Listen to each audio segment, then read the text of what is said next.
Morning, everyone. Thank you for coming along this morning. My name's Josie. I'm the Policy Manager at Bliss, and I'm really pleased to be sharing this webinar with you today, which is looking at the insights and learning from our project Inequity in Neonatal Care, which we've been running this year on behalf of the Sands and Tommy's Maternity Consortium. Just a few housekeeping rules before we really get into it. This session is going to be recorded, and a link to the recording will be sent to you alongside an evaluation form in a few days. If you have any questions, please do use our Q&A box. Someone from our team will try and respond as we go, and we will try and answer some during the sessions as well, but we think we're going to have quite a tightly packed agenda, so we'll be sending around kind of a supplement in the couple of days after this as well. So do ask your questions because they may well be answered in that as well.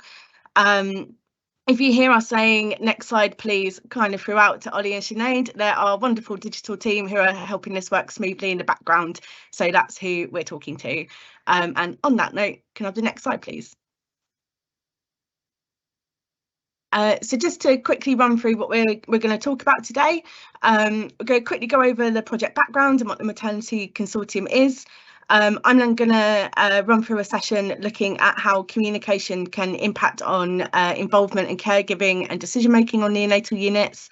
And then we're going to have a spotlight on supporting LGBT families on the neonatal unit, led by LGBT mummies. And then we'll come back to me to have a session about kind of enabling and facilitating good communication and what that looks like. And then finally, Anna from our Baby Charter team is going to talk through our Bliss Fire Care pilot and some research she's been doing about what an initial conversation with families could look like on the unit to discuss their needs, which will hopefully be really helpful for all of you here today. And so next slide, please. So as I said, this project's been funded by the Sands and Tommy's Maternity Consortium, and Celeste is joining us today. She's the Maternity Consortium Coordinator and Engagement Lead, and she's going to briefly give just some updates to this background and the role of the consortium within it. If I hand over to you, Celeste. Thank you, Josie. Hi, everyone. As Josie said, I'm Celeste. I'm the Maternity Consortium lead, and it's really great to be with you all here today to talk about this project. As Josie said, I'm just going to give a bit of background to what the Maternity Consortium is and our role as part of the VCSE Health and Wellbeing Alliance for anyone who doesn't know. So can I have the next slide, please? So Sands and Tommy's co-lead a maternity consortium, which is part of the VCSE Health and Wellbeing Alliance. There's lots of layers to this. And the VCSE Health and Wellbeing Alliance is a partnership between the voluntary sector, the Department of Health and Social Care, NHS England, and the UK Health Security Agency. And as part of this alliance, there's lots of different members who focus on a range of different health and social care needs. So it's not just focused on maternity and neonatal, but as part of the alliance, Tommy's and Sands co-lead the Maternity Consortium, which focuses on preconception up to the first year of a child's life. And the Maternity Consortium is made up of National Maternity Voices, all of the organisations who make up the Pregnancy and Baby Charities Network, 5 times more, the Muslim Women's Network, and LGBT Mummies. And we all work together on the Alliance to deliver a range of projects which focus on reducing health inequalities, facilitating partnership working between the voluntary and statutory sectors, and bringing service user voice to policy development and service delivery as well. And can I have the next slide, please?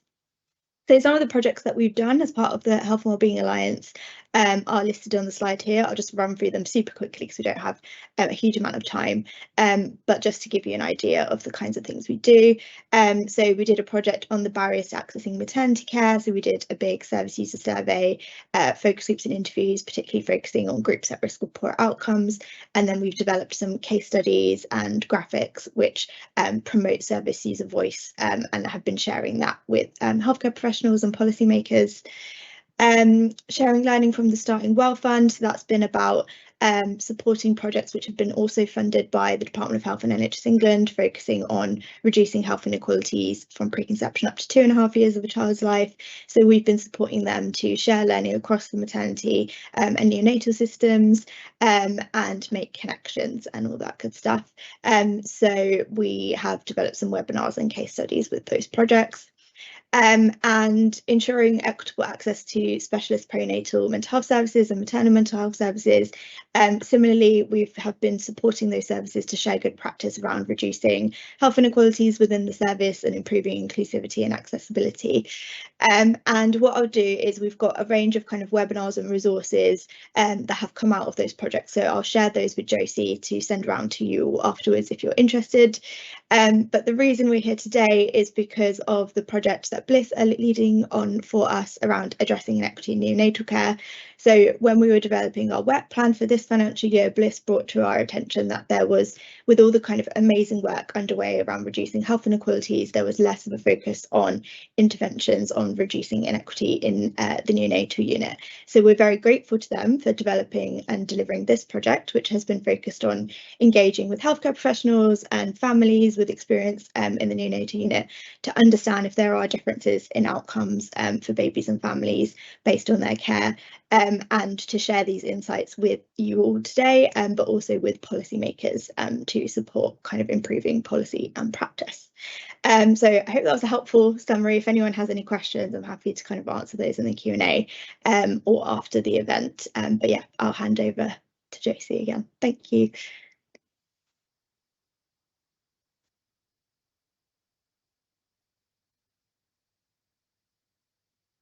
Thank you so much for that, Celeste. So I'm going to talk through our first session, which is about how communication itself can impact on involvement in care and decision making for families, and its relationship specifically to equitable family experiences. And we'll spend a lot of time today talking about parent and caregiver experiences, but this is within the context really that maximising parental involvement in care and decision making is really crucial for babies to have the very best outcomes, and to and it's really important for all the work that's going on around care and family-centred care being embedded, and for that to be done successfully. It's really important to ensure that you know, all families have the opportunity to be as involved in their baby's care as they need and want to be. So can I have the next slide, please? So why did we settle on communication? When we started this project, we'd done a very broad kind of extensive scoping exercise with parents and healthcare professionals to understand where areas of inequity in neonatal services were perceived to be. And we got a huge variety of wide and varied themes from that. But communication itself emerged as a significant barrier to parents being able to be as involved in care and decision making as they wanted to be. And this also chimed with other Bliss research that we had recently published or had ongoing at the time, including some research working with younger parents, some research looking at the experiences of South Asian families, and also some ongoing work around the role of fathers and non-birthing parents as well. So can I have the next slide, please? So this slide gives a little bit more detail about what we've done on this project and where we've drawn our findings from. So on the left, this outlined the engagement work we carried out within the remit of this project in particular, and on the right are other projects where we've taken learning from. And working in this way has allowed us to draw on a really wide breadth of research and parental views from families with not only a wide range of neonatal experiences, but also from various cultural backgrounds, various social backgrounds, and life experience. Most of the parents we interviewed for this project did not speak English as their first language and were from ethnic minority backgrounds, and excerpts from their interviews and quotes from those interviews are used throughout this presentation, so do keep an eye out for those. And can I have the next slide, please? And sorry, Ollie, can I just check that I'm unmuted? Yeah, brilliant, thank you. So just to very quickly say, in terms of overall experience of communication, many excellent examples of communication on neonatal units was shared with us, and there was a really high satisfaction with the care families felt were provided to their babies. But where poorer communication was highlighted, this often went hand in hand with families describing inconsistency, so different messages between different healthcare professionals, and noting how this could be heightened when a baby was transferred to a different unit in particular. there was a varied level of trust, and by that we mean that families felt they built good relationships with some healthcare professionals but found it quite difficult to engage with others, and this is something that we're going to come back to quite a lot in this presentation as well. We also found parents had different experiences when talking to staff from different professions, so quite a different communication style, usually between nurses and doctors and also allied health professionals too. And parents could find it quite difficult if there were delays in getting information about their baby and their baby situation. And again, we'll come back to that in our presentations today as well. Can the next slide, please? So the first thing I want to talk about in detail is assumption and bias and how that plays into communication and caregiving on the unit. So the quotes on the side were taken mainly from parents who took part in this project, but also from other existing work as well as I've gone through. Parents and staff shared that they felt some families receive a different standard of care and that this could often be fueled by assumptions which are made about them or their family circumstances. And sometimes this could lead to a negative experience, and parents felt sometimes this could lead to a negative experience for those families on the unit. Equally, some parents felt they benefited positively from what staff thought about them, and this is best demonstrated in that quote on the top right. Our survey findings for this project showed that while most respondents felt that communication was good and that they were spoken to respectfully, parents from ethnic minority backgrounds, parents with disability, were more likely to strongly disagree with those statements. Equally, parents on lower incomes were more likely to feel that their views about their baby's care was less well respected compared to respondents overall. And when looking at other Bliss research, so in our work with South Asian families, parents who didn't speak English as a first language were more likely to report poor experiences of care, and also to come up against judgments and assumptions, particularly around the role of fathers within those communities. And this was something that was echoed in our own focus groups and interviews as well. Similarly, more than a fifth of participants in our Young Parents project felt they weren't well supported by staff on neonatal units, and some also experienced age-based discrimination, and this was particularly prevalent among parents under 20. And this suggests that communication is experienced differently by families on neonatal units, and that how they are approached is felt to be influenced by what is known about them as a family or assumed to be known about them as a family, which, as we'll see, does have an impact on involvement in caregiving. So can I have the next slide, please? Equally, there was a similar acknowledgement of the sometimes inequitable way families were communicated and cared for in the unit among healthcare professionals as well. And these two quotes are taken from our healthcare professional scoping work as part of this project. It's really important to highlight that this was rarely ever felt to be intentional. Everyone does have bias and everyone makes assumptions, and we can be quite unaware of what ours are. Something which came up again and again is this sense of awkwardness, that it can be difficult to ask families about their home life or their background, and there's a real hesitancy to not want to pry or ask the wrong question, and we'll come back to this in the session about how to navigate that. And we repeatedly heard the phrase "like me," so that it's easier to talk to people who are like me and build those relationships with people who are assumed to be like me. However, the outcome of this is that some families don't receive the same level of interaction or have the same opportunities to share their stories. Come to the next slide, please. So how does this affect involvement in care and decision making?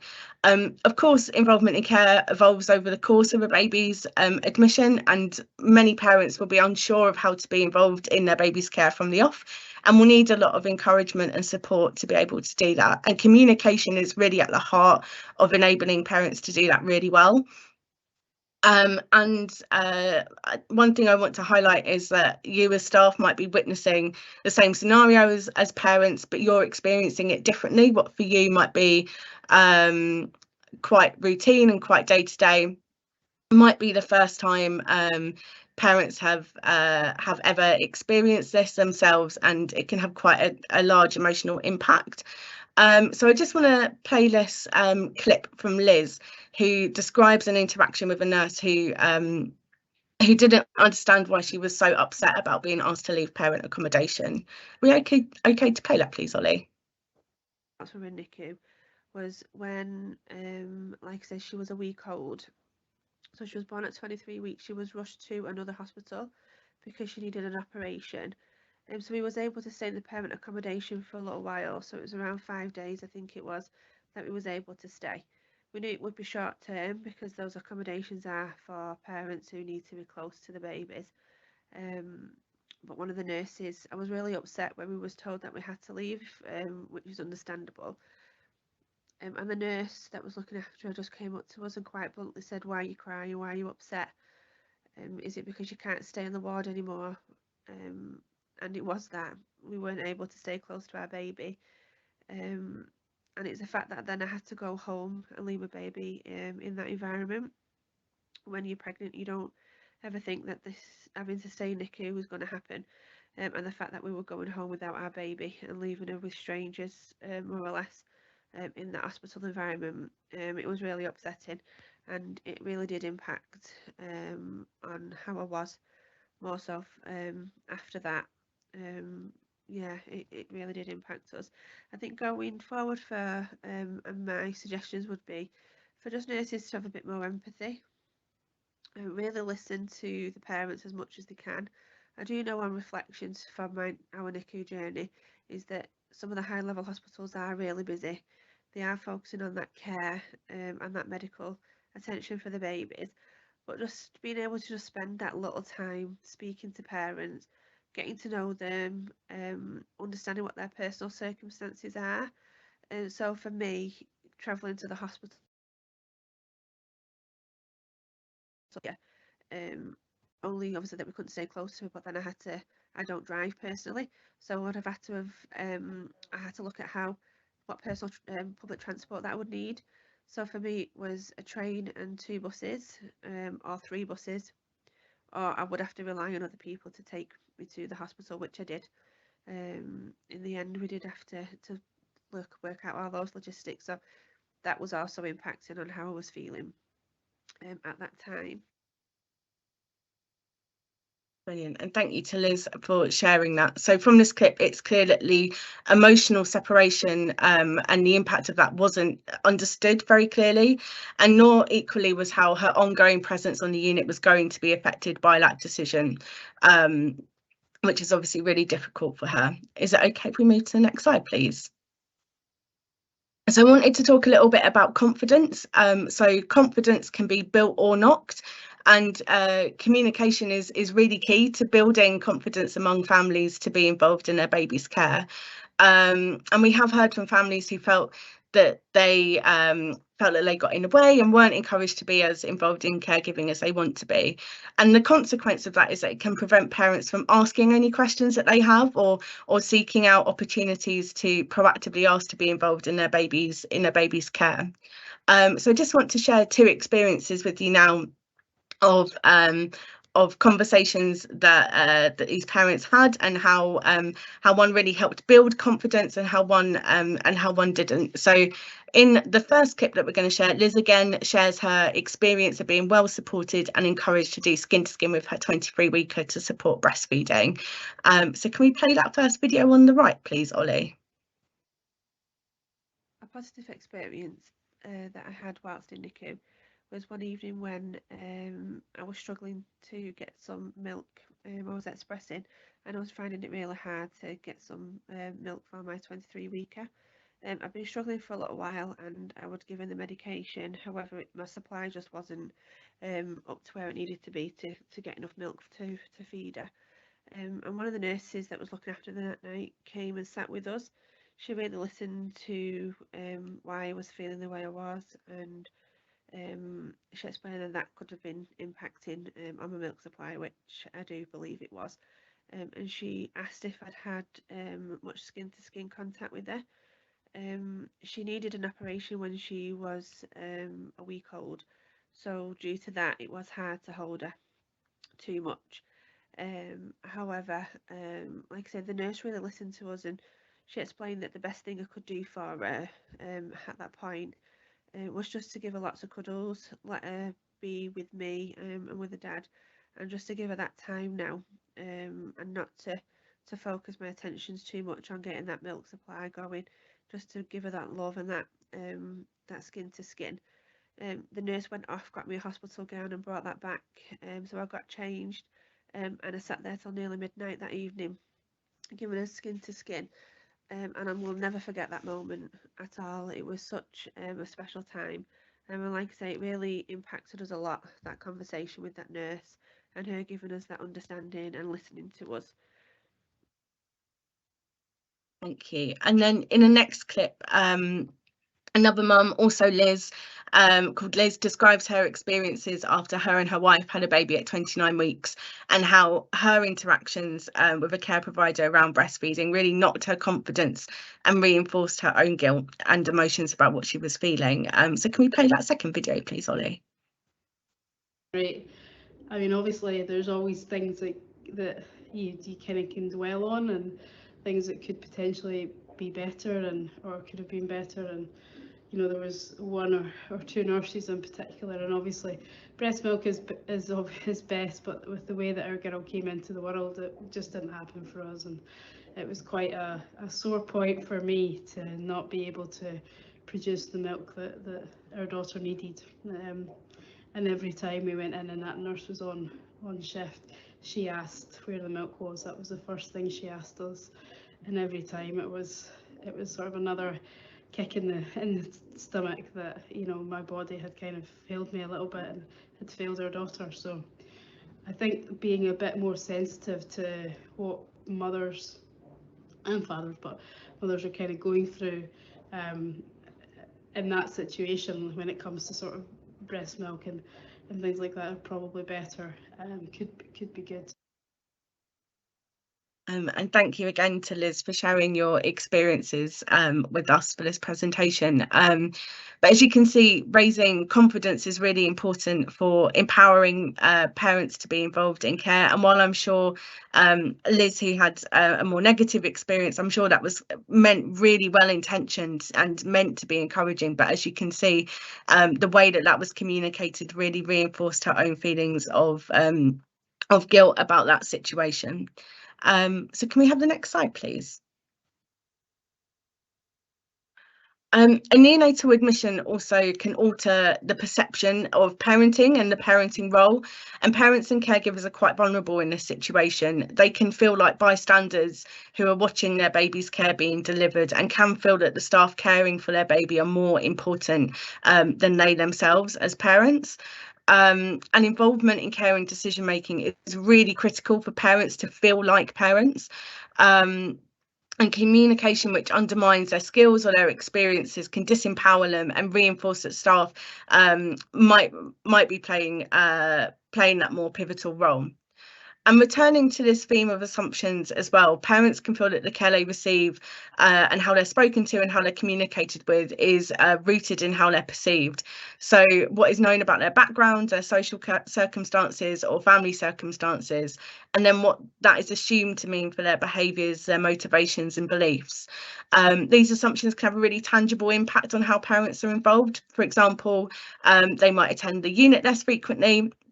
They might have reduced confidence to speak up and raise concerns or ask questions.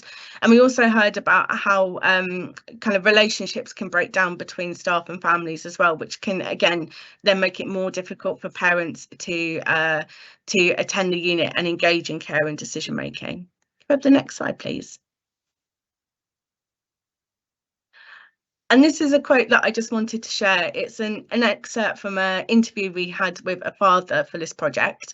So for a time, both his wife and his baby were inpatient, and restrictions were in place at the time, which meant he was unable to see his baby or wife as much as he wanted. And as you can see, this quote reinforces how communication can really diminish that parenting role.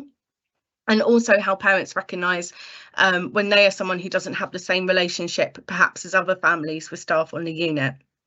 So he talks about how it was really hard not having the opportunity to see his baby, and he talks about how when he tried to ask inquiries and ask questions about his baby or his wife, mostly he was told that they are fine, the baby's fine, my wife is fine, and that he shouldn't be worried.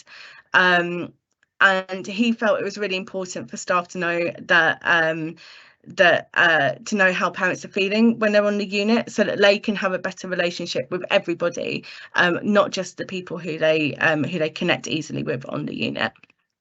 So I'd like to have the next slide, please. And I just wanted to quickly touch on a couple of pinch points really that come through really strongly from our engagement with families, and also from some of the literature review research that we've done as well. So 2 common pinch points are around if mum or the birthing parent is receiving inpatient care after their baby is born.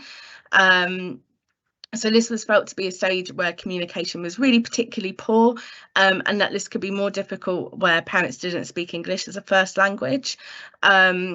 Being inpatient, obviously mums are separated from their babies, so the opportunity to be involved in caregiving is limited, but also parents reported feeling frequently uninformed, not getting answers to their questions quickly, and feeling like important information wasn't shared, which increased stress and anxiety. So for things to think about for how to move this forward, we'd really like to see neonatal and maternity colleagues seeking out opportunities to work more closely together, particularly around handover and sharing key information, which could make the transition from postnatal care into neonatal smoother. And also to see if there's a way to adapt some of that service delivery. So for example, could an inpatient mum who is able to get up to the unit, could she receive her meals there? Could she have medication or blood pressure taken at the baby's cot side to save having to go backwards and forwards and limiting the time that she may have with her baby? Another key pinch point was around ward rounds. So this is a really key time, as we know, for parents to learn about their baby's care and to be involved in shared decision making, but lots of parents are unable to attend, and those that do can feel like they're sidelined or not included in those discussions, and really need to have confidence to feel like they can contribute and ask the questions and ask for clarifications that they want. So some things to consider. If parents are present on your ward round, could you ask them to introduce them by their baby's name and ask them how they think their baby's doing, to begin to get them involved in those discussions? You should check with parents for their understanding, and to ask proactively if they have any questions or concerns or anything that they want to raise. For parents who are unable to be present on ward rounds, we'd really encourage you to make sure that other opportunities are made available for them to meet the clinical team, or to hear an update from that discussion, so that they are getting the information they need, and it's not sort of reliant on the other parent to pass on news or pass on insights. And can we have the next slide, please? So just some final thoughts from this session before we move on. I just wanted to reinforce a theme really that we'll come back to over the course of this morning, that every admission is a journey, and that a family's needs will change over time. Families will also bring with them not only their pregnancy and birth experiences, which might be traumatic, but also all the other interactions they've had previously with healthcare services or other services. And building trust means meeting the person who is in front of you, and challenging what might be some of our immediate assumptions based on what we think we know about a family or their circumstances. So thank you very much for listening to me. Is it all right if we go to the next slide, please, Ollie? So I've just had a little look in the Q&A box, and it doesn't look like there are any questions at the moment. So if we move on to the next session, but do put your questions in the chat if you have any, and we'll see if we can come back to them. So our next session will be spotlighting LGBT family experiences. We worked with LGBT mummies on this project to run a focus group throughout the literature review, and also in some of the engagement work we've done with this project. This emerged as an area where it was felt to be inequitable experiences for LGBT families in particular. And while Laura Rose can't be with us today, she has recorded a session to share her learning from the work we did jointly on this project together. So if you have any questions for her, do put them in the box, because we can put them to her afterwards and give you an update. So thank you. Next slide, please, Ollie.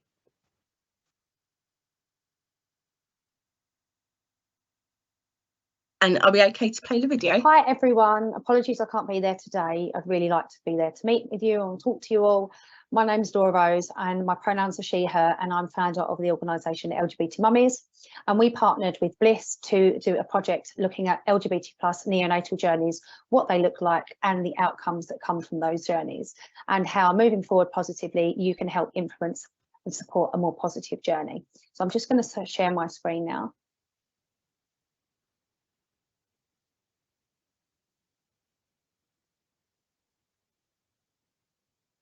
So, as I mentioned, I'm the founder of LGBT Mummies and Proud Foundations, and we are going to be discussing LGBT plus neonatal journeys.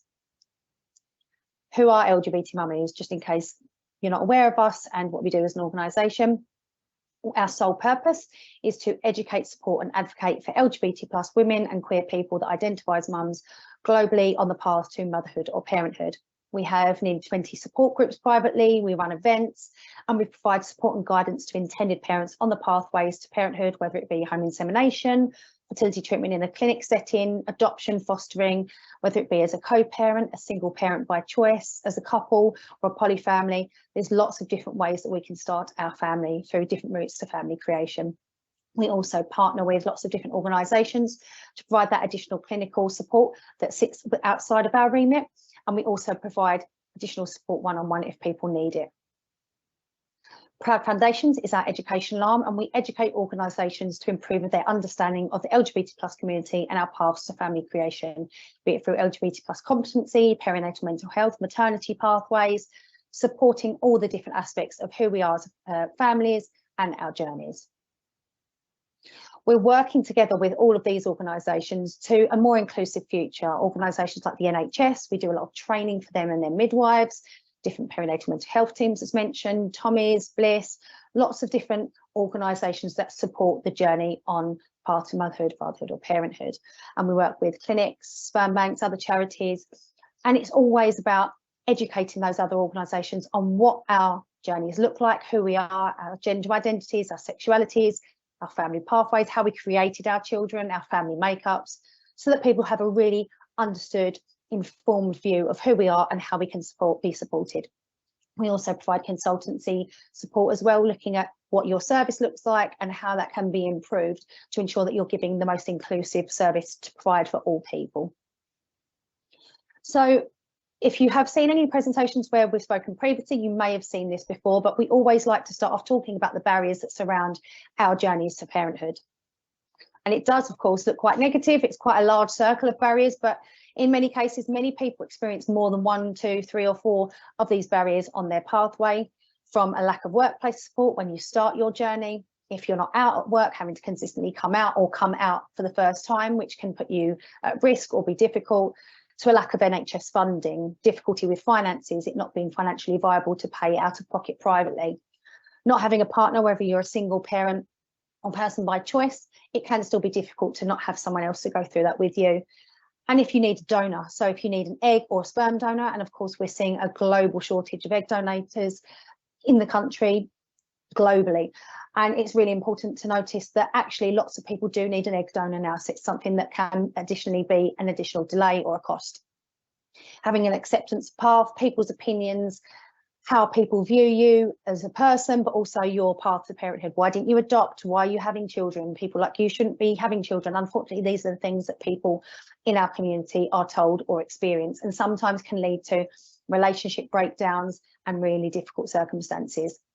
That can then lead to not having a support network on that journey. And of course, you need as many people on that journey. And some people only have chosen family, people within their community, friends, because family have decided they don't want to be involved, and that can be really debilitating for people. Having educated professionals have a real understanding of who we are as a community, how to support us. Again, as professionals, you should be given the training and the tools to have an understanding in depth of who we are so that you know how to give us a personalised continuity of care. And if you don't, then you are too being let down. And that's something we feel really passionate about, that needs changing, and that we've made recommendations to the government about. People's opinions, again, it's not just down to family and friends. It can be people in the workplace, people in healthcare settings, people in society as a whole don't always agree with our paths or how we've created our children, or in fact us having children at all, as mentioned. And again, that can be difficult, leading again to having to consistently coming out at every appointment. You don't just tend to come out when you first make the decision to come out, whenever that may be in your life cycle, but when it comes to actually coming out as a parent or an intended parent, we have to do this on nearly a daily basis, at the school gates, at the GP appointment, at the maternity setting. There's so many different spaces we have to do this. Dealing with general discrimination, unfortunately, that still exists. There is biphobia, homophobia, transphobia that just runs concurrently through the health service or any service, and unfortunately people can be at risk of that too. Dealing with assumptions can be incredibly harmful, assuming that you know the person in front of you, how they identify, what their chosen name is, their sexuality, their gender identity, their family makeup. There's so many things you can make assumptions based on.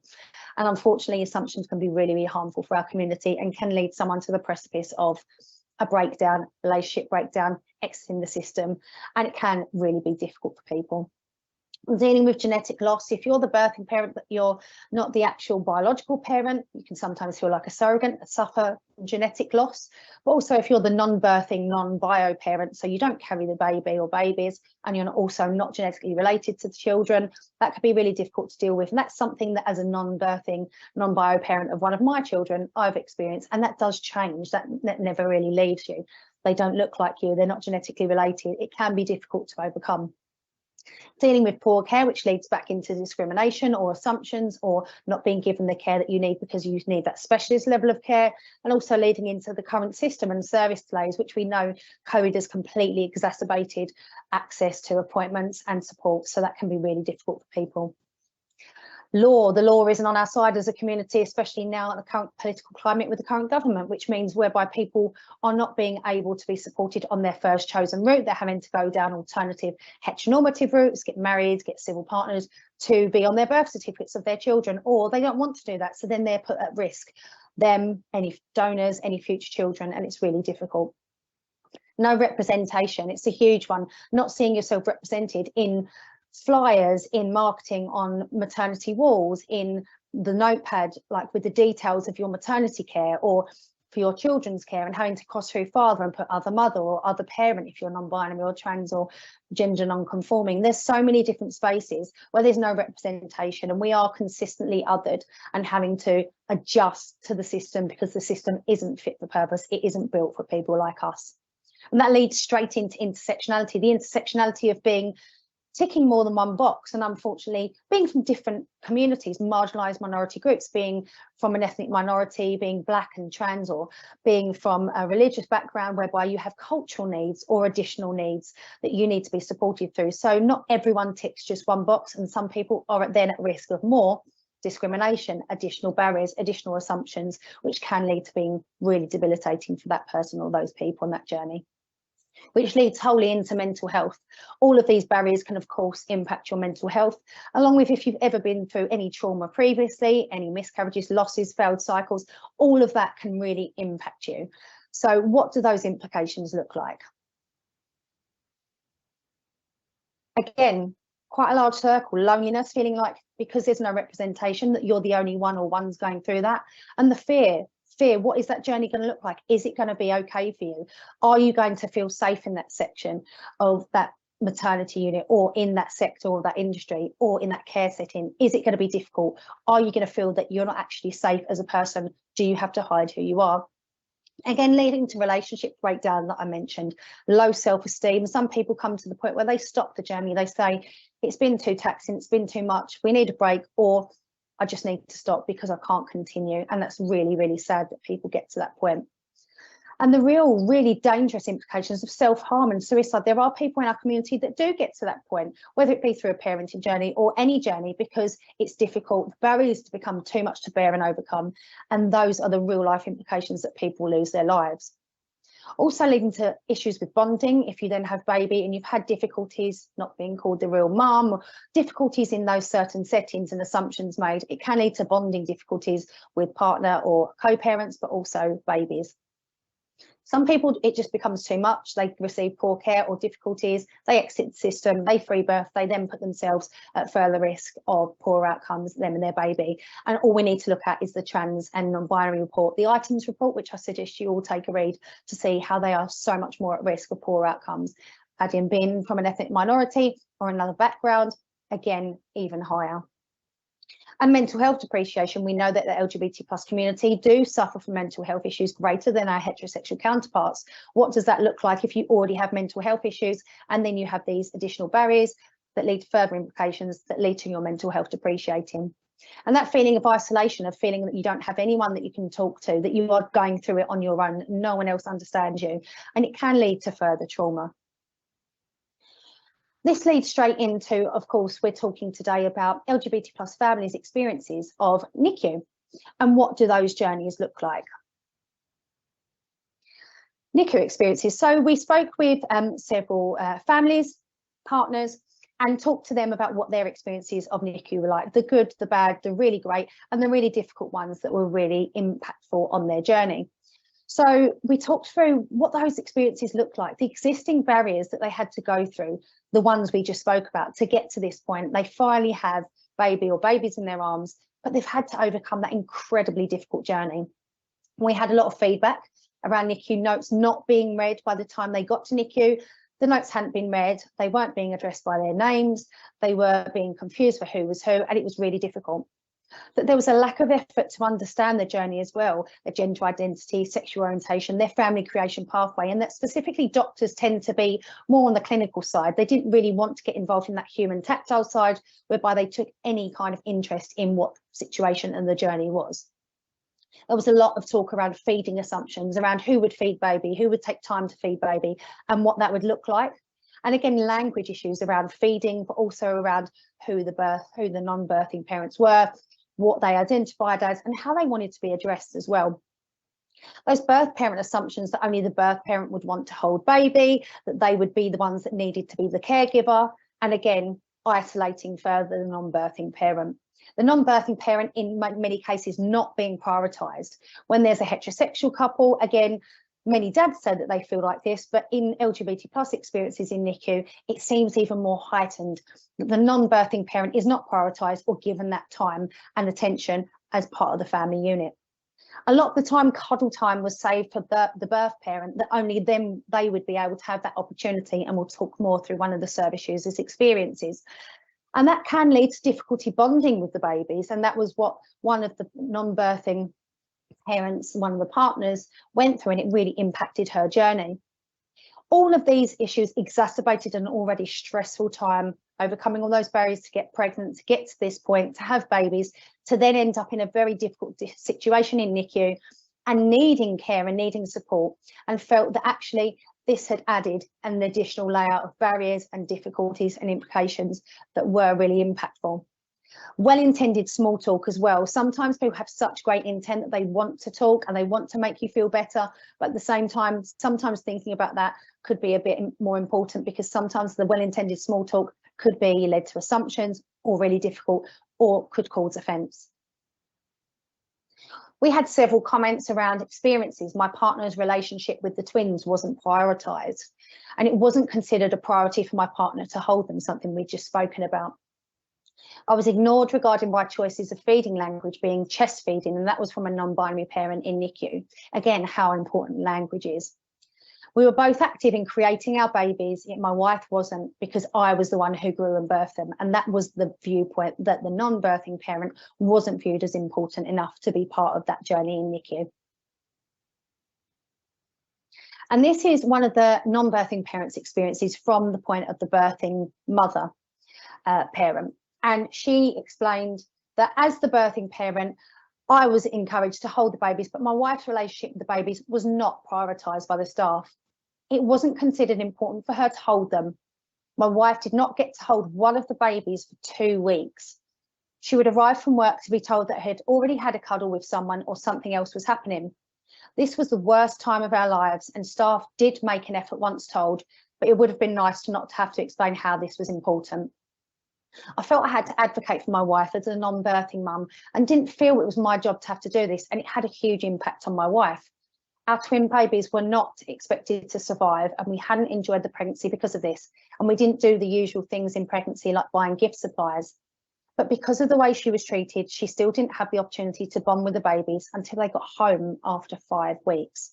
It just shows again those conversations that could have been had, that could have been really positive, could have led to them both being involved, led to further implications, lack of bonding, a difficult experience that was already exacerbated by the previous barriers. And this was a service user experience from one of the other birthing parents. A nurse didn't read the file and my wife was told, "You're not the mum." This was an additional stress factor that we did not want, and it tipped my wife over the edge to the point that she was cross. They often spoke more to my partner at first because they thought she was better educated because she is white. Questions directed to her by European staff. Both of us were well educated, one a teacher, one a solicitor, and the intersectionality of being from another minority group and experiencing microaggressions was really difficult. Also, my wife only got 2 weeks paternity leave. She came in every day, but staff made assumptions that because we were both women, both mums, we should be there all the time. These assumptions were not made towards the fathers on the ward. So again, from a different perspective of the intersectionality of being from an ethnic minority group and that viewpoint of how the birthing parent was viewed because of her colour, that maybe she wouldn't have been as appropriate to be spoken to or articulate. And she felt that that was quite a difficult thing to go through. And that's something that needs to be fed back within NICU staff, that maybe making sure that sometimes even if there's no ill intent or it doesn't happen naturally, it's that unconscious bias that we really need to challenge and make sure that we ask those open questions. So some considerations. Ask open questions, as I just said. It's the easiest thing in the world to do. Tell me more about your journey. I'm so sorry it's been difficult up until this point. How can I help? Those open questions, those open dialogue leaves it really, really open and positive for people to share exactly what they want, when they want, to give you that little nuggets of information to know what that care needs to look like. Because again, you might pick up trigger warnings of mental health difficulties. You might need to make a specialist referral for the birthing parent. Again, this is what you get from having open conversations and knowing that you can give that personalised continuity of care to that birthing parent, but also the parents, because they have been through such a difficult time and need that support. Taking a genuine interest and showing that good intent. Don't make those assumptions just off the bat of what people look like, what people sound like, how they articulate, because that's the time then it can be really dangerous. You can cause offence and really make further implications come out of that. And treat parents equally, regardless of who the birthing parent is. Again, having conversations, one of the birthing parents said that people kept saying, with good intent, well needed, "Oh, baby must look like this parent. Oh, does look like you." When in fact, they don't actually know where the embryos were created from, whose egg it was. So in fact, they could be completely wrong. And again, they didn't want to have to explain that. Again, taking that time to think about what's being said, but not saying things for the sake of having a positive conversation. Reading the notes. If the notes aren't there, leads back into asking the open questions. Take that time to have that conversation. There's not much notes here, hasn't been passed over from maternity. Please tell me a little bit about your journey if you feel comfortable to. Read those, get them written down for the next member of staff to share. Consider the importance of parent interactions with the baby. This is a special moment because these are the moments that most parents would have in the postnatal ward and then go home and share them with family, friends, siblings. But a lot of parents and families are doing it in a neonatal setting where there's some complications possibly.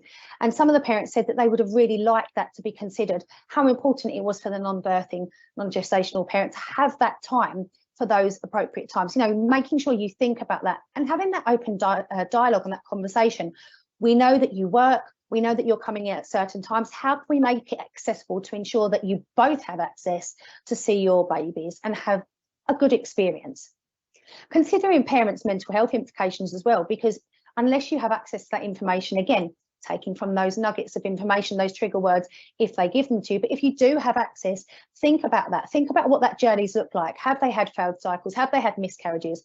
Like one of the families said, they didn't think the twins would survive. They never thought they'd get to this point. So this is amazing, but they need that extra additional support as parents on this really difficult journey. considering their mental health implications is so crucial, and making sure if you need to then do that referral that you do it with them.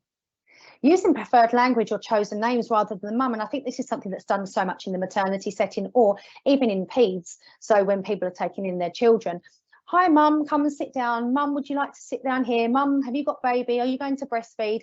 Consider the language. Ask what is their preferred language. What are their chosen names? Is it mum? Is it papa? There's so many different names. They may have completely different names that not everyone would have, and they're really personal to them. Write it down, write it on the head of the bed, write it in the notes. Remind yourself. One of the parents even said about having badges made for the parents with names, even if it's little stickers, so that the staff are aware. Again, supporting the staff, ensuring that offence is not caused and that people are aware. Also, again, making sure that gender identities, sexualities are understood, because sometimes addressing someone by she, her may be wrong when they use they, them. So making sure you take that time to get that right and down too. And the other constraints of home and finances, remembering that those parents, some may have to go back to work, maybe popping in and having to look after other siblings or other family members, or having to manage a household and finances. All of those things still continue whilst their babies are in NICU. So they will need additional support. So just taking that time, have you had a cup of tea? How are you feeling? Do you need any other support? And just making sure that you're remembering that all those other things outside of the ward are still going on. We want to provide informed and inclusive support for families going on this journey, and I hope this has been really useful for you. And if there's anything else anyone wants to ask, you can of course reach out to us either through Bliss or directly, and our details are there, so you can email or contact us, and we'd love to hear from more of you. Thank you.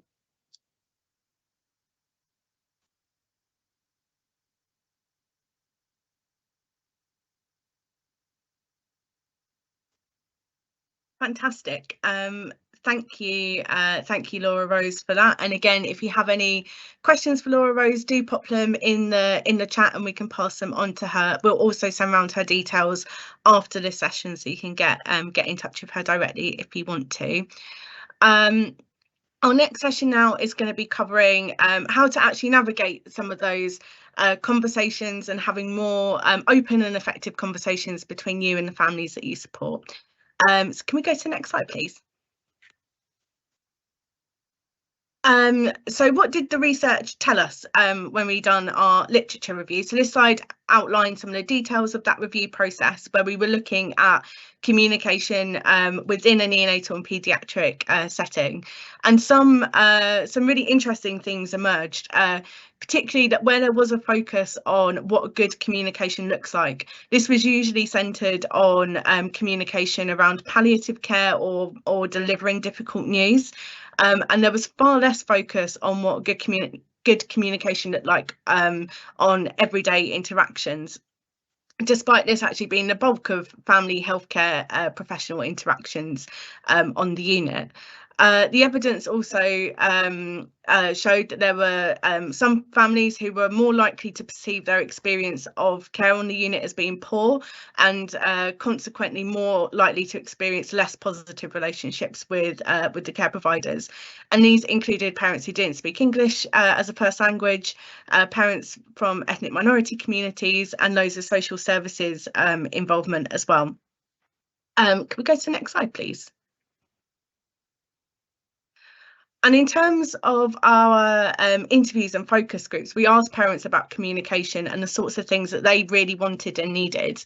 And the first thing that come through was the need for transparent and clear information. So ensuring that the parents' own need for information is met is really essential to them feeling heard and well supported. So a number of parents reference that they asked repeatedly for information, or were asking repeatedly but not getting answers, or answers that made sense to them. And the literature also highlighted that parents who had poor experiences could also be parents who asked repeated questions. And parents reflected that they could feel like they were bothering staff, but they stated to us that they just didn't always understand what they were being told and didn't feel well informed about the well-being of their baby. They also felt that it was quite reasonable to feel anxious and to want to be kept regularly updated given the scenario. And the majority of parents who raised that with us were parents where English wasn't their first language. So perhaps be mindful of where this behaviour is coming from, why parents are asking repeated questions, and to really check and go slowly to make sure that that the information that is being given is being understood. And parents also wanted this to be individualised to their own needs. So while some families struggled really significantly with medical terminology and how that was described, and found that that could be overwhelming and could really hamper understanding, others wanted loads of detail, and having lots of technical detail actually helped them feel in control and more empowered to be involved in care. And in both cases, parents could be frustrated or be left feeling quite ill-informed if this wasn't responded to.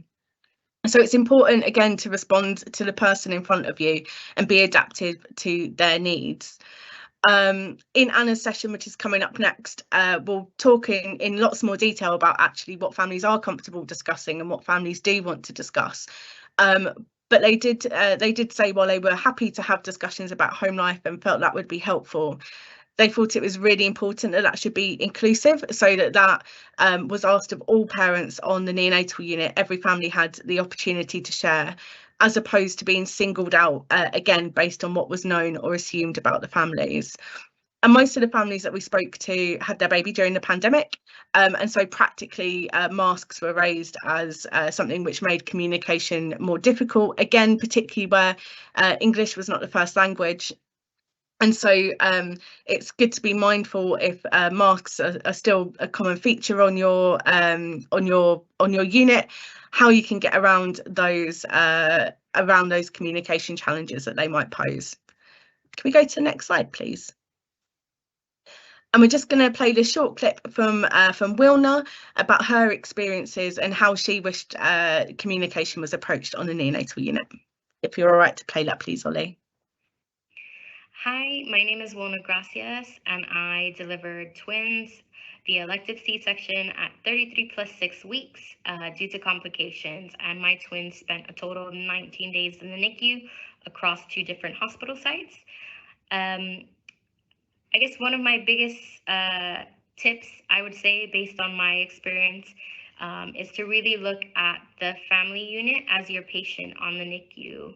There's definitely and has to be a focus on premature and sick babies, but not once in the 19 days that I was in the NICU was I asked about my mental health and well-being.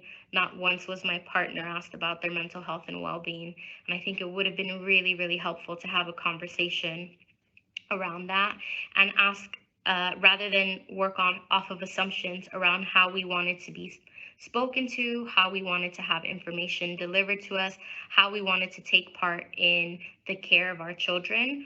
We were handed materials that we read on our own, and we popped into the rounds that the consultants and the teams made, but really and truly giving families a voice in the care for their children. And that starts with seeing the family as the patient rather than just the children.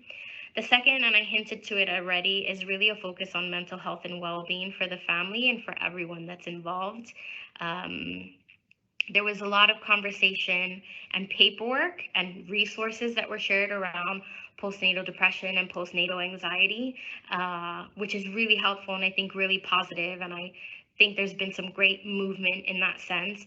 I would have appreciated some more information on birth trauma, because as someone who had a miscarriage that then had a high-risk twin pregnancy that ended in complications and an early delivery, I didn't realize that all of the feelings and the thoughts and the anxieties that I had were due to birth trauma. And it wasn't until I heard another twin parent talking about it that I was able to articulate that, and I was able to get counseling through it. Brilliant, thank you, Ollie. Can we go to the next slide, please? And thank you to Wilna for sharing her experiences today. So moving on to communication approaches, all of which I'm sure will be used with families on the unit. In terms of formal and informal discussions, informal conversations are much preferred by parents that we spoke to, and this was similar in the literature as well. A more formal conversation can feel quite intimidating, and there's anxiety attached to being pulled to one side for a discussion. So seek out opportunities for those informal conversations with parents when they're on the unit, which are not just focused on their baby, but about them as well. But equally, privacy is really important when handling difficult or sensitive discussions. And as you can see from the quote on the top right, parents build an awareness of what is going on in the environment around them, including with other families. So it's really important to consider how certain information might be perceived and utilise private space when that's needed and appropriate. In terms of written and pictorial information, as you'll know, this can be really useful to help with supplementing more complex information and allows parents to process things in their own time. In terms of best practice, if you're developing or refreshing new materials, you should seek to co-produce these with families who've had neonatal experience, and you might be able to access parent voice through your local maternity and neonatal voice partnership, through your ODN's PAG, or through local and even national charities like Bliss as well. And of course, accessibility should be considered, especially for newer materials where there might be a little bit more freedom to explore how to utilise your project budget to translate or develop large print or easy read resources. And as just mentioned, this should be informed and co-produced with people who have that lived experience to make sure that they are suitable. I just wanted to note that what come through from our interviews was an awareness of body language. So be aware that parents will pick up on body cues as well as your verbal cues, and they can be really aware if they're not being well received. And in terms of digital solutions, many of the parents we spoke to, like I say, had their babies during the height of the COVID pandemic and had to use telehealth services. And actually most had a really good experience of this and found it really helpful.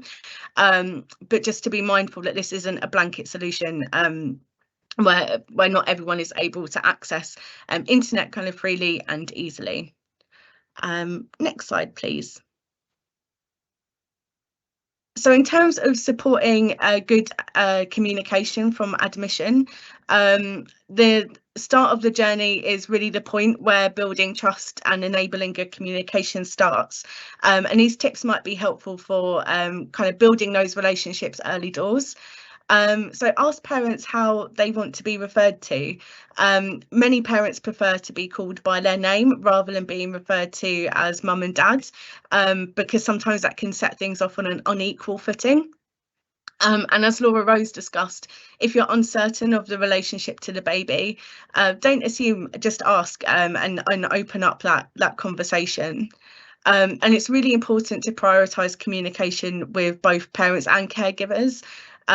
We've heard a lot from fathers and non-birthing parents who can feel really sidelined in the care for their baby. Many will have to return to work while their baby's in hospital, so miss some of those natural touch points to be involved. So seeking out those opportunities proactively to have a conversation or to plan some of the caregiving opportunities around when they are able to attend the unit is really important. And also to be aware that orientation is an ongoing process. Families are bombarded with information when they first enter a neonatal unit, and some of that practical information, such as where to access free parking or to get meal vouchers, can get a little bit lost in everything else that's going on. And this can lead to frustration if it's not discovered until a much later date, and it can hinder parental presence if they're not accessing something which would make this easier.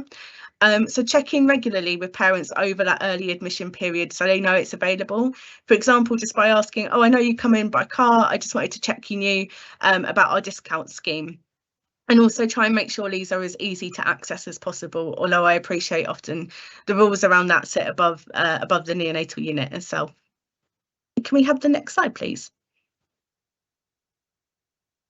And so our engagement with healthcare professionals showed us that staff can feel uncomfortable about asking personal questions about family background or home life. So just wanted to go through a couple of techniques and example questions which might help with maximising opportunities for discussion. So Laura Rose has already mentioned open questions, and I've listed a few more here which might be helpful. Open questions are really helpful for all families. An admission to a neonatal unit, like I've said, is not the start of that family's journey. The parents that we spoke to really felt that being asked open the parent is free to say no or to give limited information, and that's fine. But for those who want to share, it really creates that space. And I guess it's important to keep in mind that it's really difficult for these things to come up just organically or to be initiated by parents. So being proactive and giving that space for the conversation might actually allow a parent who wants to open up to do so. And going hand in hand with this is active listening techniques. This really helps to demonstrate that you're taking on board what's being said, and also gives you the opportunity to kind of check your understanding as you're going and to clarify what's important to families. Interestingly, these concepts did appear quite regularly in some of the literature we looked at, but mainly in relation to difficult news conversations. But we felt actually they're really useful and quite transferable for supporting effective and open informal discussions on a more day-to-day basis as well. Can we have the next slide, please? So like I said, a reliance on open, less specific questions is great because it really allows parents to maintain control. And of course, these can be revisited over time as trust builds and as needs might change. It's really important to cement any of that through action. So work to reduce the burden of repetition for families. So if something is shared with you, which is useful for all staff to know about who are caring for that baby and for that family, consider ways that this could be shared with colleagues, obviously with permission of the family. So for example, utilising notes or during handover and debriefs. And in Anna's talk next, she's going to be discussing a tool that's in development, which will hopefully help with this as well. And also make sure you fulfil any commitments that you make during that conversation, such as finding out a certain piece of information or signposting. And remember, it's okay if parents don't want to engage. This should be really parent-led. Just be prepared to support and refer and signpost if something does come up. And I just wanted to quickly touch on this concept of cultural safety, which goes beyond cultural competency and can be, there's lots of reasons why families might not want to engage with services or might not feel as comfortable being open with healthcare providers. And cultural safety really requires the healthcare system and those within it to recognise the power imbalance that exists between them as the provider and those who are accessing services, particularly those who are minoritised. And this is a bit of a process which does include challenging assumption and bias, which we've spoken about today. You might find it really useful to understand the demographics of your local population and to undertake some self-learning to understand practices, common faith and social needs of the wider community. And of course, follow that up by asking appropriate questions to find out what is meaningful to individual families. Again, that open question approach is a great conversation starter and it keeps families in control. And remember to accept difference. Every family's approach to parenting will be different. And to build that trust and to maintain those good relationships and enable families to be involved as much as they want to be, it does require us to be accepting and non-judgmental and respectful in kind of the support that's provided. It's right to go to the next slide, please. And just a final slide about communicating across language barriers. We know that this is a significant challenge, not only for parents, but also for staff. And I guess I just wanted to acknowledge that we know the quality and quantity of these services is really variable, and that there might be times when you're unable to access what you need, and that unfortunately the scope and remit of this project has meant that we can't really explore the solutions to this in too much detail. But hopefully this will be a helpful point to end on. So what we did find that was where interpretation or translation services did exist, there might be variable knowledge between individual staff members, with people maybe only finding out what to do when a situation arises where they needed to access it. So ensuring that there is a good understanding across all staff members on the unit might be good practice. And also make sure that support with interpretation is sought, even if one of the parents speaks good English. Because that places a lot of burden on that parent to be constantly updating and giving information to their partner. We'd also recommend just generally not relying on family and friends to translate, although I appreciate in emergency situations that might be difficult, not only for that burden reason, but because things can get lost and be misinterpreted, particularly when explaining complicated information. And the use of children isn't recommended for translating for their parents. Bliss and Sands found in some 2018 research that around 11% of services were routinely asking children to translate for their mother.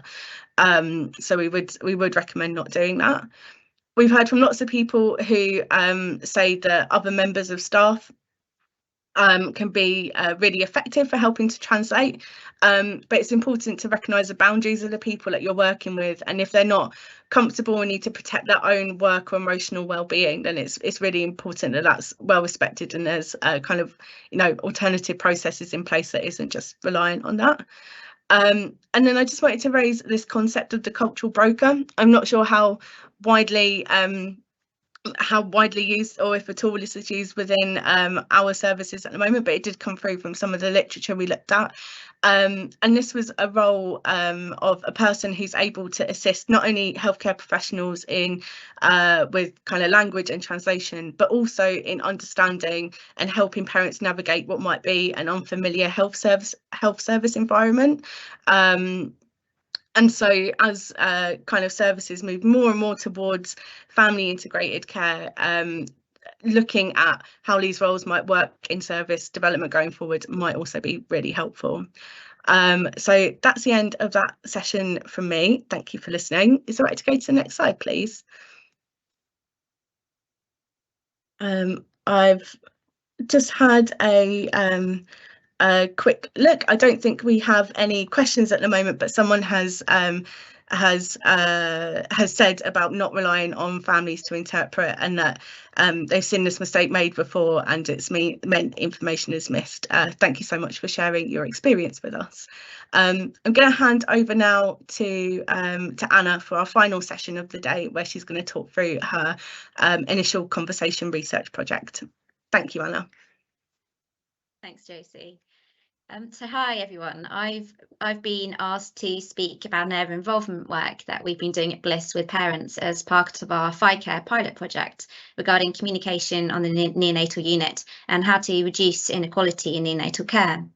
In particular, I'm going to talk to you about parents' views on whether a dedicated conversation between parents and neonatal staff at the start of their journey, specifically about their own parental needs, would be beneficial, and what that conversation might include. It's worth saying now this is an ongoing project, so I don't have any final conclusions for you at the moment, but we'd be really keen to hear your thoughts. I've got quite a lot to cover in 15 minutes, so I'll try not to speak too quickly, but you'll be receiving these slides afterwards. Okay, next slide, please. So I want to start just by saying a little bit about service user involvement at Bliss. As you've heard from Josie as well, that it's a really, really important part of the work that we do. It's really central to our aims and purpose as a charity. And it's a big part of our strategy as well. This line, ensuring parents' voices are at the heart of our work, really sums up what we try to do at Bliss. And this project is no exception.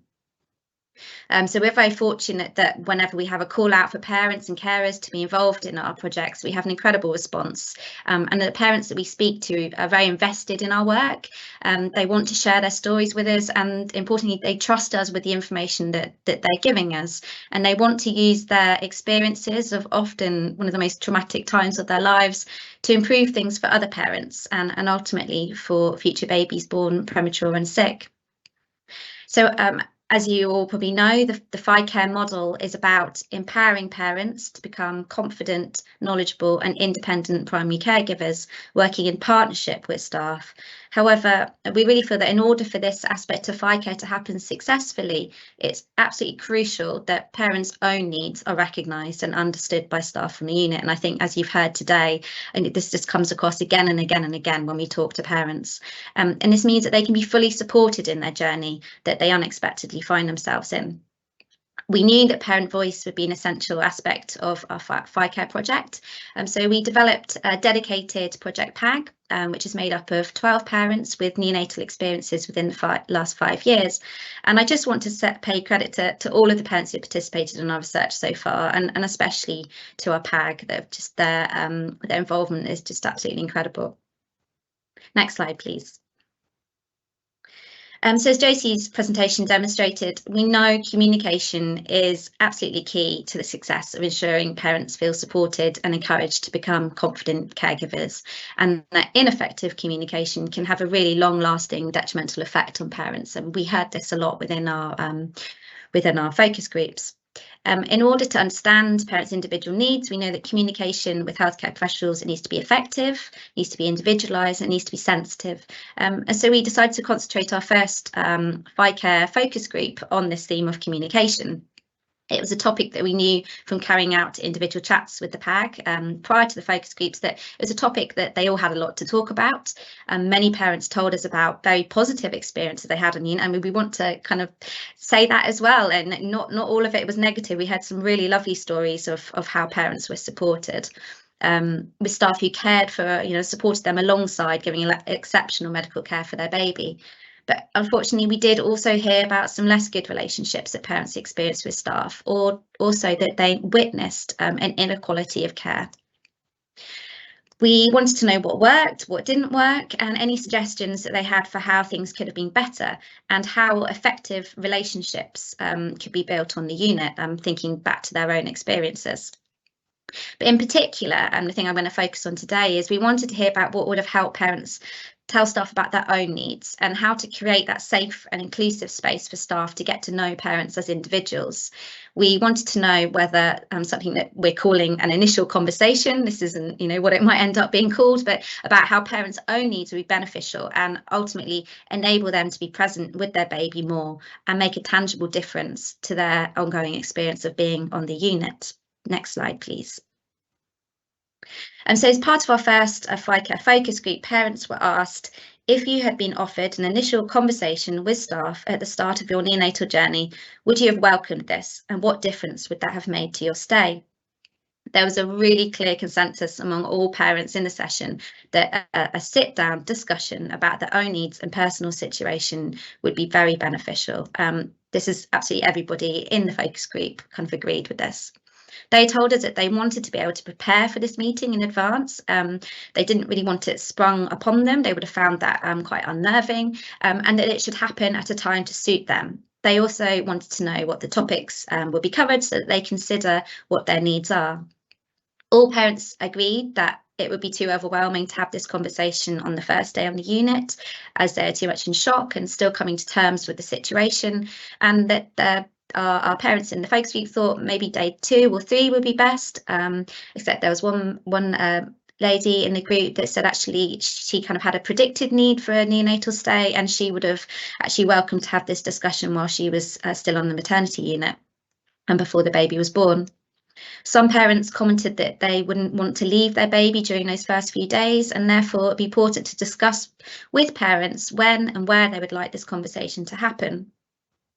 And following the conversation, all the parents stressed that the personal needs that they share, these very kind of individual needs that could be very sensitive, should be cascaded to all staff, so that there's a consistency of care and a knowledge about their personal circumstances, and they don't want to have to keep repeating themselves. And crucially, there should be a tangible difference in the care and support to families following this conversation. Next slide, please. So this slide includes just some of the kind of the main topics that members of the PAG thought should be discussed as part of this conversation. Making accommodation for religious requirements. For example, one parent talked about the desire to have their baby baptised by a family member who was a priest. This was during COVID times. They weren't sure if that was possible. In the end, actually, it was fine. It did happen, but he would have been helpful to be able to talk about that right at the start of their journey. The family dynamics, for example, the relationship status, whether they're a single parent, what family support network is, wider family or close friends that would provide important support to them that they might want to have access to the unit as well. Family commitments, for example, one parent needing to return to work. availability of being on the unit, where they have another child to take and collect from school, or they're only available in the evenings once the partner returns from work. And this ties in with what's already been said about being available for different things like ward rounds. You know, they might not always be able to be there because of these other things that they have to attend to at home. And whether parents have a previous experience of neonatal care or a traumatic birth story, or sometimes even the death of a child. And we had this was all covered in the focus group, and really, really important to talk about. Parents want to discuss this with staff on the unit. And also mothers' desire to breastfeed or not was something that lots of parents wanted to discuss. Next slide, please. So as I said, the focus group clearly identified that parents in our PAG thought an initial conversation would be beneficial, but we wanted to capture a wider range of opinions. So we put together a questionnaire on the subject with a mixture of free text questions and multiple choice questions. And these were largely drawn from the subjects that parents mentioned to us were important to them as part of the focus group. We had 48 responses to the questionnaire. Next slide, please. I'll run through some of those responses. So after a description of what we meant by an initial conversation, the first question we asked was, do you think an initial conversation with unit staff about your personal needs as a family would be beneficial? And we had 94% of respondents selected yes for this, which tallies with what our PAG were telling us. We then asked a free text question. If you answered yes, please explain why you feel a conversation would be beneficial. We analysed these free text responses and observed some distinct themes within these responses. Just will run through these. So 41% commented it would help with an assessment of their family needs or understanding of background. 17% mentioned it would help to discuss mental health needs. 17% felt it'd be a useful place to share their worries. 12.5% thought it would help them to feel heard. 10% mentioned the importance of staff being aware if they had other children at home. Next slide, please. I've also included some quotes from answers to this question. So I think they all really powerfully demonstrate the importance the conversation about personal needs would have made to these parents. I'm just going to read one of them just because of time. So this parent says, many of my needs weren't met while in NICU for 5 months. At some point, you just adjust and get through it. But things could have been made easier for me, especially as a lone parent and no family locally. Next slide, please. So the next 4 questions were all multiple choice and were themed according to different needs. I don't have time to kind of run through all the things that we asked, but the first one we asked about the personal details that they thought should be discussed. And I'm just going to pick out the 2 that kind of came out top. So parents could select as many options as they wanted. All options were selected across all of these questions, which I think is really interesting. But mental health needs came out with 73% of respondents selecting this, followed by 60% selecting their preferred name. Going back to kind of mental health needs, it's something we've heard already throughout this webinar. It's something parents want to talk about, and often they feel that staff kind of shy away from asking them about. Interestingly, at this kind of the 74% respondents, when they were directly asked whether they want to talk about mental health needs, that comes out top. Whereas when we asked them in a free text question, what would they like to discuss before they saw this list, only 17% actually said mental health needs. And I think this just really shows that this demonstrates that asking these direct questions sometimes is really important, as parents might not mention mental health needs unless specifically asked about it. And the results of the survey compellingly suggest that discussing it would be beneficial for many parents. Next slide, please. The next question was the same, but this time asked about needs relating to home life outside of the unit, and this time quite unsurprisingly, 85% of parents selected, so they'd want to talk about whether they had other children at home and the needs surrounding that, and 77% selected they had other caring responsibilities, e.g. elderly parents. Next slide, please. When asked about which points relating to your or your partner's medical history concerning pregnancy and childbirth, all 3 options were selected by respondents, with 85% selecting your or your partner's pregnancy and birth story. Next slide, please. And when asked which points relating to communication needs and preferences, 92% of respondents selected the level of detail you'd like staff to give you regarding your baby's medical care or condition. And this is something that came up a lot in our focus groups as well. There were some parents that wanted to know absolutely everything. They wanted, you know, all the medical terminology. There were other parents that just really didn't want that level of detail. They wanted it to be simplified, and it's a very, very individualised approach that they wanted staff to understand. Next slide, please. We then asked, is there anything else that you think should be discussed as part of the initial conversation? This was a free text answer. 48 respondents felt there's nothing left to add. They felt we covered everything already, but the rest of the people, the comments were asking things about how to speak to staff about their baby, what expectations were on them to provide certain things for their baby, such as nappies, the practicalities of being on the unit. And we would expect much of this information to be covered in an induction to the ward, which is separate from what we imagine this conversation to be about. But it does really highlight the parents feel a lot of anxiety at the start of their baby's neonatal stay, and actually having the opportunity to discuss these aspects again would be really helpful for many of these parents. I've also included a quote which I think is absolutely essential when we're thinking about having this kind of conversation. This parent wrote, "I just think it's very important that it feels conversational and not like an interview or checklist. I was asked many of these questions while first meeting my 23-weeker, and it felt like I was being pelted with questions when that part of my brain was not working well." Next slide, please. The rest of the questions of the survey are all things that our PAG expressed as being important to them, such as wanting to see the list of topics prior to the conversation, and 79% of parents said yes. Where they would like the conversation to take place. Quite a few parents selected the other option here, even if they'd selected the option private room or by the baby's cot, so they could provide a comment. And this quote is representative of what most parents said. Wherever the parent is most comfortable, some would prefer to say by the baby, others might prefer privacy. And this just goes to show how individualised everything about this conversation needs to be when parents are at their most vulnerable. And next slide, please. So next steps, as I said at the beginning, this project is still ongoing. As you see, we've received a wealth of information from parents in our PAG and those who responded to our questionnaire, and all the information we've got from Josie's project as well. And there's an obvious desire for a conversation of some sort to take place at the start of their journey in which parents can express what's really important to them. We're currently developing a tool, possibly a form, we're not quite sure, to be trialled with parents at our FiCare pilot unit, Luton and Dunstable. At the moment, it's we think possibly an overwhelmingly long list of questions, and I think it feels a bit too formal, with a real danger of turning it into an interview or checklist that, for example, the quote from the parent of the 23-weeker quoted would be unhelpful. I've included a screenshot of just one of the questions about that we've got at the moment about whether there are other siblings at home, as this was identified by many parents as being something they really wanted staff to know about and understand. Parents are told as being separated from other children, and the guilt that they felt having to make that choice whether to be at home with their or with their baby was unbearable, and it had a huge impact on their mental health and their ability to be fully present with their baby. And the need to juggle the demands of the school run and pickups with the stress and trauma of caring for a baby in a neonatal unit was devastating. Therefore, the compassion and understanding of staff members initiating this conversation is really key. We'd like to run another focus group with the PAG to refine the tool and questions that we're asking and the phrasing of the questions so that it can be used by Luton and Dunstable.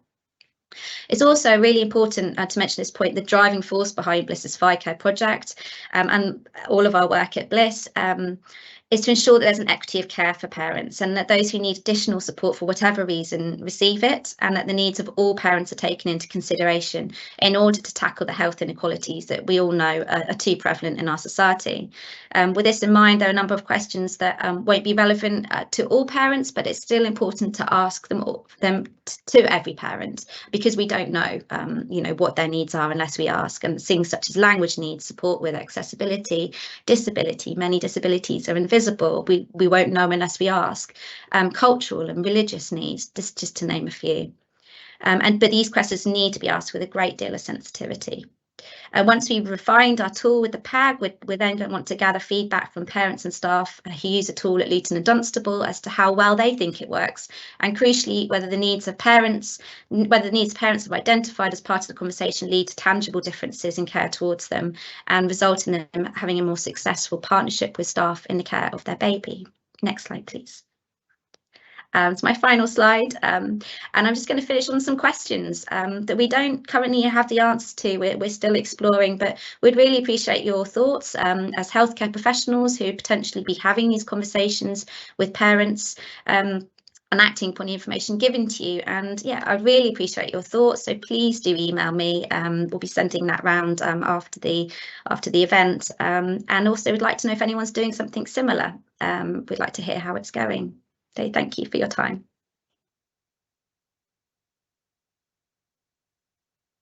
Thank you so much, Anna, for that really insightful presentation. That was really, really brilliant. We've had one question come through on the chat. I know we're short on time, but just really quickly. Did parents say during your research kind of who they would like to have that sit down conversation with? Yeah, I didn't have time to fit this into my presentation. We asked a question about this, and we left it as an open text question, actually, because we didn't want to kind of tell them who we thought. So and then we had a mixture of responses. I think about 30% said with a nurse, about 30% said with a member of the senior medical team. There were other people said, some person said a breastfeeding support or a psychologist, and I think it very much depended on who the parents who were filling in the questionnaire had felt comfortable with on their unit. And we had some different kind of responses about why they felt comfortable with those different people.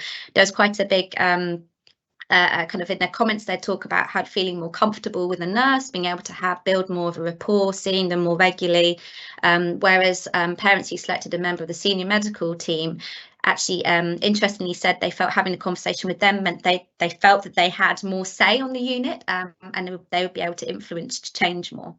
So yeah, it was a really interesting set of results from that question. Thank you, Anna. That's a really interesting answer, and I think that really chimes with what we heard as well about, you know, families do connect with some staff, and I guess it's about that trust, isn't it? It's where they feel trusting and comfortable. So I think the last thing for me to say is, if you don't mind going to the next slide, please. Thank you, Ollie. Is thank you all so much for your time this morning, and a big thank you to our speakers and to the parents who contributed, and to our digital team as well for running this in the background. I really hope you found this useful, and apologies if some of you had difficulty coming in at the beginning.